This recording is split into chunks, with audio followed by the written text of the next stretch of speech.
Bienvenue dans un voyage au cœur des œuvres qui ont façonné notre culture. Aujourd'hui, nous allons plonger dans l'île au trésor de Robert Louis Stevenson, mais d'une manière un peu différente. Au lieu d'analyser l'intrigue ou le contexte historique, nous allons explorer comment Jim Hawkins perçoit son aventure, comment chaque événement transforme sa conscience, et comment l'expérience du danger, du mystère et de la découverte modifie son rapport au monde. En d'autres termes, nous allons aborder ce roman sous l'angle de la phénoménologie. Tout commence dans une petite auberge au bord de la mer, l'auberge Amiral Benbow. Jim est un garçon ordinaire, habitué aux récits de marins, aux tempêtes qui viennent s'échouer sur la côte, mais tout cela reste un décor familier. Puis vient Billy Bond, ce vieux loup de mer au passé trouble. C'est ici que l'univers de Jim bascule. Stevenson décrit avec minutie comment l'auberge change aux yeux du garçon. L'endroit sûr qu'il connaissait devient un repère de secrets et de dangers. La phénoménologie nous apprend que notre perception du monde est toujours influencée par notre vécu. Jim ne voit plus l'auberge de la même manière, car il sait maintenant qu'elle habite quelque chose de plus grand, une promesse d'aventure, mais aussi une menace.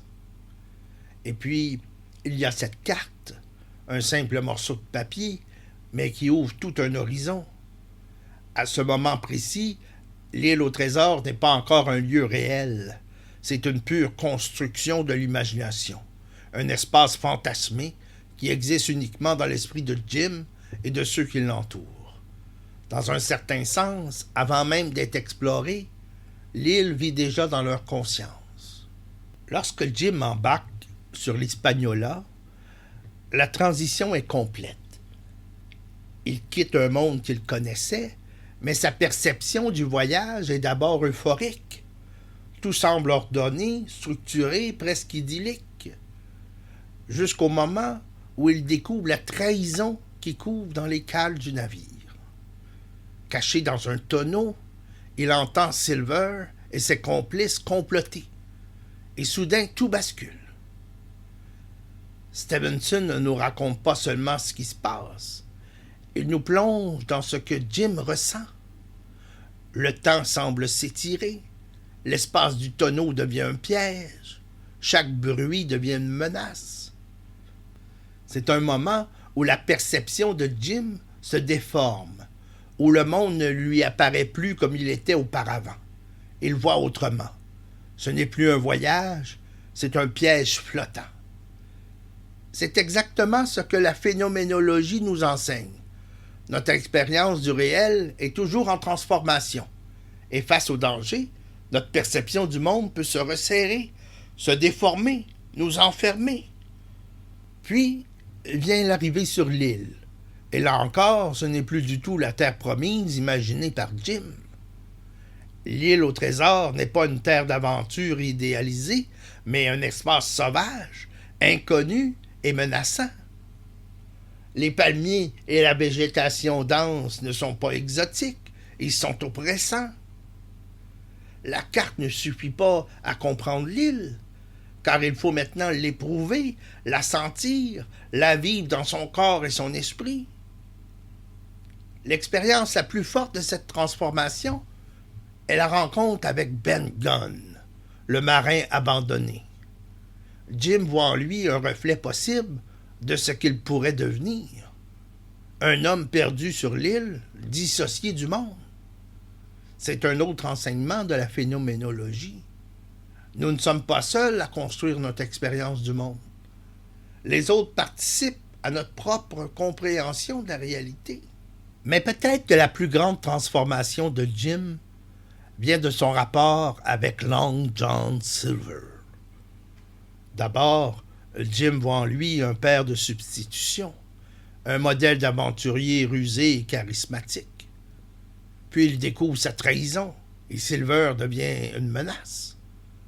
Pourtant, malgré tout, il reste fasciné par lui, même après sa défaite. La phénoménologie de l'altérité ou l'intersubjectivité chez Husserl et Sartre nous enseigne que les autres ne sont jamais complètement transparents pour nous. Nous ne percevons jamais une personne dans son entièreté. Nous ne faisons que projeter sur elle des intentions, des attentes, des jugements. Silver est-il un traître ou un mentor? Un ennemi ou un allié? À la fin du roman, Jim ne sait toujours pas vraiment.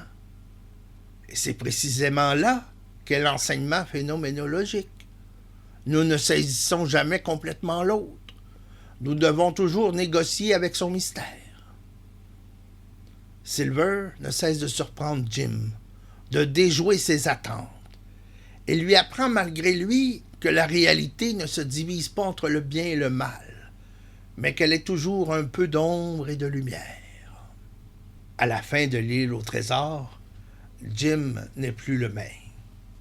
Son regard sur le monde a changé. L'aventure n'était pas seulement un voyage extérieur, c'était une transformation intérieure.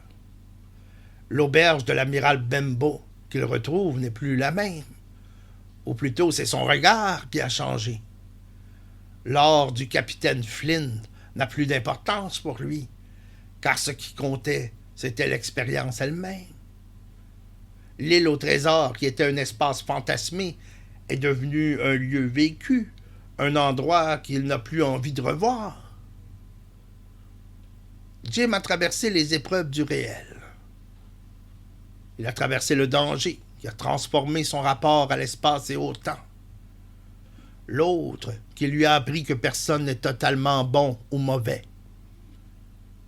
Et l'expérience, qui a fait de lui un être plus conscient de la complexité du monde. En phénoménologie, on dit souvent que l'expérience pure est plus vraie que toute la théorie sur le monde.